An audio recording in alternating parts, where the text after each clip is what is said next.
27 जुलाई 2021 के current affair के महत्वपूर्ण क्वेश्चन जो आने वाले एग्जाम में हेल्पफुल होंगे। तो आज के करंट अफेयर का पहला क्वेश्चन है कि total number of world heritage site located in India. तो अभी तक इंडिया के अंदर टोटल विश्व धरोहर स्थल कितने हैं? 39।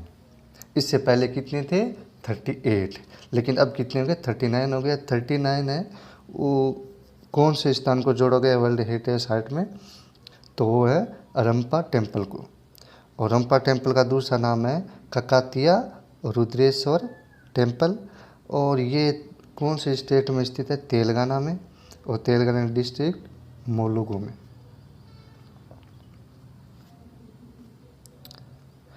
ये जो टेम्पल है उसको बनाया गया 2013 के अंदर, जो केकाटिया एम्पायर के समय। और ये टेम्पल है वो, इस टेम्पल का नाम है रखा गया रंपा टेम्पल, जो आर्किटेक्ट था रंपा उसके नाम पर। और ये टेम्पल नॉमिनेशन किया गया किसके लिए? यूनेस्को वर्ल्ड हेरिटेज साइट के लिए 2019 में इंडियन गवर्नमेंट के द्वारा। तो कोई भी साइट को यूनेस्को वर्ल्ड हेरिटेज साइट में नॉमिनेशन करने के लिए पहले उसको इंक्लूड किया जाता है वर्ल्ड हेरिटेज साइट में। फिर 2-3 साल के बाद में यूएन जो मेंबर होते हैं उनके द्वारा डिसाइड किया जाता है उसको जोड़ने के लिए वर्ल्ड हेरिटेज साइट के अंदर। तो यूनेस्को का फाउंडेड कब किया गया? 16 नवंबर 1945 को। इसका हेड क्वार्टर है फ्रांस के पेरिस में। और इसके अभी हेड कौन है? Audrey Azoulay. और यूनेस्को का फुल फॉर्म है United Nation Education Scientific and Cultural Organization. Next question है which country is developing a social media platform named जोंगाजोंग।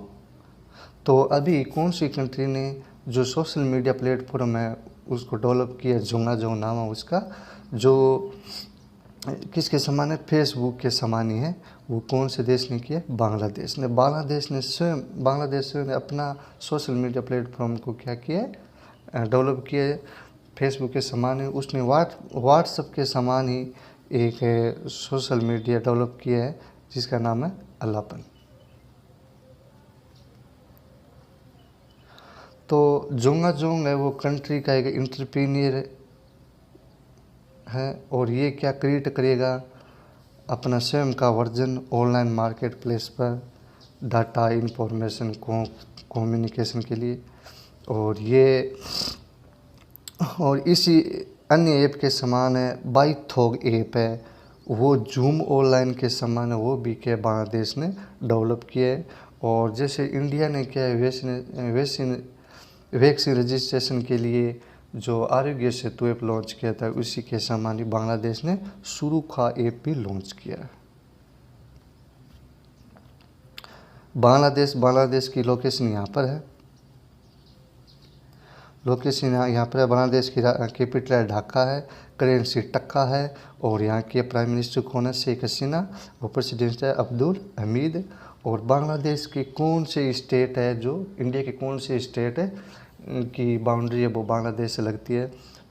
Waste Bengal की और आसाम की 2 बार है बाउंड्री लगती है बांग्लादेश कंट्री से। और तीसरा स्टेट है मेघालय, चौथा है त्रिपुरा, और 5वां है मिजोरम। नेक्स्ट क्वेश्चन है which space agency is building a telescope named SuperBIT. तो सुपरबिट टेलीस्कोप का निर्माण करेगी कौन सी स्पेस एजेंसी?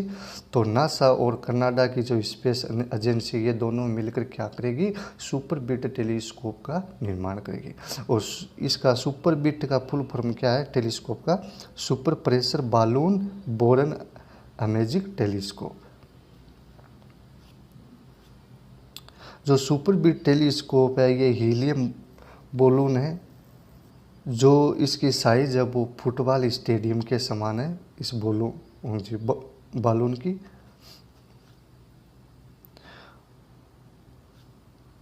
नेक्स्ट क्वेश्चन है who has launched green Sohra afforestation campaign in Sohra, यानी चेरापूंजी। सोहरा का दूसरा नाम चेरापूंजी भी है। तो सोहरा के अंदर ग्रीन सोहरा वनीकरण अभियान किसने शुरू किया है? तो हमारे डिफेंस मिनिस्टर अमित शाह ने। अमित शाह के पास अभी एक नई मिनिस्ट्री सेंट्रल गवर्नमेंट ने बनाई है, वो भी इनके पास है। कौन सी?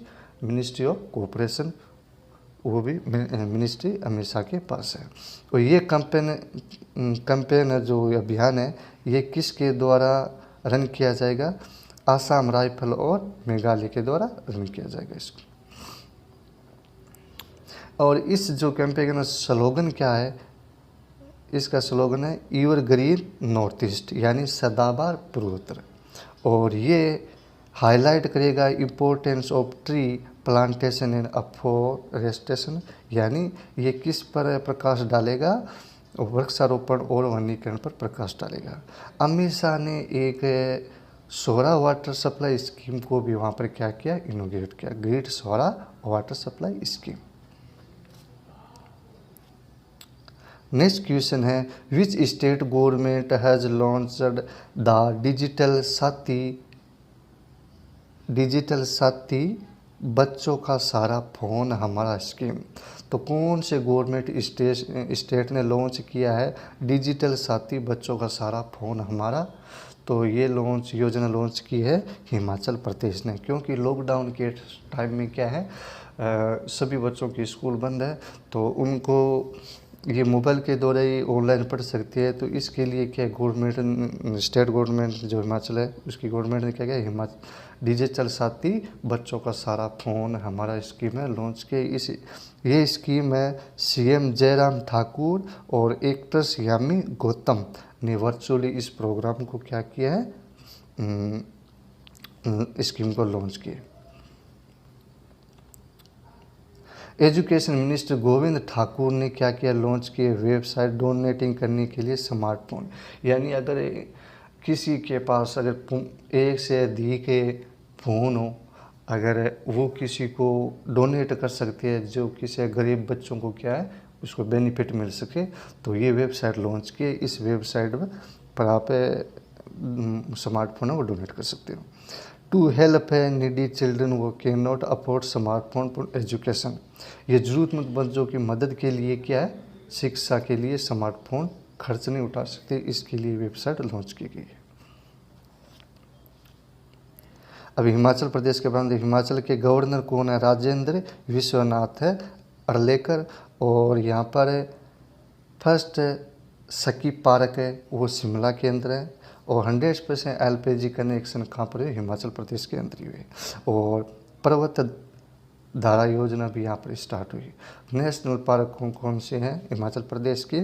ग्रेट हिमालयन नेशनल पार्क और पीन वैली नेशनल पार्क और खीरगंगा नेशनल पार्क और Inder Kila national park. Next question है एक book title an ordinary life है पोर्ट्रेट ऑफ है an Indian generation written by. तो बुक का टाइटल दे रखा है एक ऑर्डिनरी लाइफ है पोर्ट्रेट ऑफ है एन इंडियन जनरेशन। ये किसके द्वारा लिखी? ये लिखेगी अशोक लवासा के द्वारा। ये फॉर्मर इलेक्शन कमिश्नर है, इसके द्वारा बुक लिखी। इस बुक में इसने क्या मेंशन किया है? अपने फादर उदयसिंह के बारे में मेंशन किया है, उसके एक्सपीरियंस है और अपने पिता के जो प्रिंसिपल है जो उसने अपनी लाइफ के अंदर क्या किया फॉलो की, उसको उसके अंदर मेंशन किया है। अन्य इम्पोर्टेंट बुक है जो रिवीजन के लिए हेल्पफुल होगी, वो देखते कौन कौन सी है। इंडियन स्टोरी, ये लिखी गई बिमल जलन के द्वारा। द लाइट ऑफ एशिया, ये लिखी गई जयराम रमेश के द्वारा। और इट्स वंडरफुल लाइफ, ये लिखी गई रस्किन बॉन्ड के द्वारा। और द नटमेग्स कुर्स, ये बुक लिखी गई अमिताभ घोष के द्वारा। Home in the world Amartya Sen के द्वारा। Life in the clock tower valley, ये बुक लिखी गई साकूर रत्र के द्वारा। और द बेंच बुक लिखी है मेगन मार्कल के द्वारा। नेक्स्ट क्वेश्चन है, एक new branch of which bank was inaugurated at Rashtrapati Bhavan. तो राष्ट्रपति भवन के अंदर कौन सी बैंक का इनोग्रेट किया गया, यानी उद्घाटन किया गया? तो SBI बैंक का उद्घाटन किया गया हमारे प्रेसिडेंट रामनाथ सिंह कोविंद के द्वारा ही, और ये प्रेसिडेंट से स्टेट के अंदर ही किया गया। और इसके पहले कस्टमर भी कौन बने, यानी फर्स्ट अकाउंट किसने खुलाया? हमारे रामनाथ कोविंद प्रेसिडेंट ने खुलवाया। और SBI का फाउंडेड कब किया? 1 जुलाई 1955 को। इसका हेडक्वार्टर बम्बई में, और चेयरमैन है दिनेश कुमार खाड़ा। नेक्स्ट क्वेश्चन है, max Bupa health insurance has rebranded itself, what is the new name of the company? तो मैक्स बुपा हेल्थ इंश्योरेंस जो ये कंपनी है, इसने क्या किया? अपना नाम चेंज कर दिया है रीब्रांडेड करने के लिए। इसका नया नाम max Bupa health insurance company का नाम क्या हो गया? अब है नीवा बुपा। ये किस रीजन के कारण किया गया है? क्योंकि इसने 51% जो अपना पार्ट है वो ट्रू नॉर्थ को भेजते हैं, यानी ट्रू नॉर्थ ने इसका 51% पार्ट है वो खरीद दिया, 49% पार्ट है वो मैक्स बुपा हेल्थ इंश्योरेंस के पास रहा। इसी कारण उसका नाम चेंज कर दिया है नीवा बुपा। नेक्स्ट क्वेश्चन है, who has been appointed the director general of the bureau of civil aviation security? तो जो नागरिक उड्डयन सुरक्षा ब्यूरो का महानिदेशक किसे नियुक्त किया गया है? तो उसका नाम है नसीर कमल। और ये 1986 बैच के इंडियन पुलिस सर्विस है, यानी IPS है 1986 के। इसको नियुक्त किया है सिविल एविएशन सिक्योरिटी में। अन्य अपॉइंटेड जो कि रिवीजन के लिए आपको हेल्पफुल होंगे, तो सुरेश एन पटेल को अपॉइंटेड किया गया कहाँ पर? Acting general vigilance commissioner. और प्रवीण सिन्हा को बनाया गया special director of central bureau of investigation. और कर्नल मल्लेश्वरी को बनाया गया है first vice chancellor of Delhi sports university. और करीम खान को बनाया chief prosecutor of international criminal court. Next question है, कारगिल विजय दिवस is celebrated every year on which day? तो कौन से दिन कारगिल विजय दिवस मनाया जाता है? एवरी ईयर 26 जुलाई को। और ये दिन है वो इंडिया का विक्टोरी मिली हुई, मतलब इंडिया को जीत मिली थी पाकिस्तान पर, और 1999 को।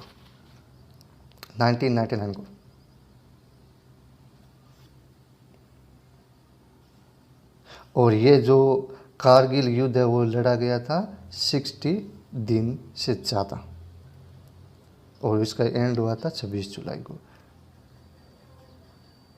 नेक्स्ट क्वेश्चन है, who is the youngest athlete to compete in Tokyo Olympics? तो टोक्यो ओलंपिक्स में भाग लेने वाले सबसे कम उम्र की एथलीट कौन है? तो वो है, इसका नाम है हैंड जज्जा, जो 12 ईयर की है, वो सीरिया की टेबल टेनिस प्लेयर है। नेक्स्ट क्वेश्चन है, how much prize money will IOA give to the coach of the gold medallist athlete in Tokyo Olympics में? तो टोक्यो ओलंपिक्स में जिसको भी मेडल मिलेगा उसके कोच को IOA के द्वारा कुछ मनी प्राइज दिया जाएगा। तो गोल्ड मेडल के लिए कितना दिया जाएगा? 15.5 लाख दिया जाएगा, और सिल्वर के लिए 10 लाख है, और ब्रॉन्ज के लिए 7.5 लाख दिया जाएगा। जो भी एथलीट है गोल्ड मेडल जो जीतेगा उसके कोच को दिया जाएगा 12.5 लाख है, और जिस एथलीट ने सिल्वर मेडल जीता है उसके कोच को दिया 10 लाख, और जिसने एथलीट ने ब्रॉन्ज मेडल जीता है उसके कोच को 7.5 लाख रुपये दिए जाएंगे प्राइज के रूप में।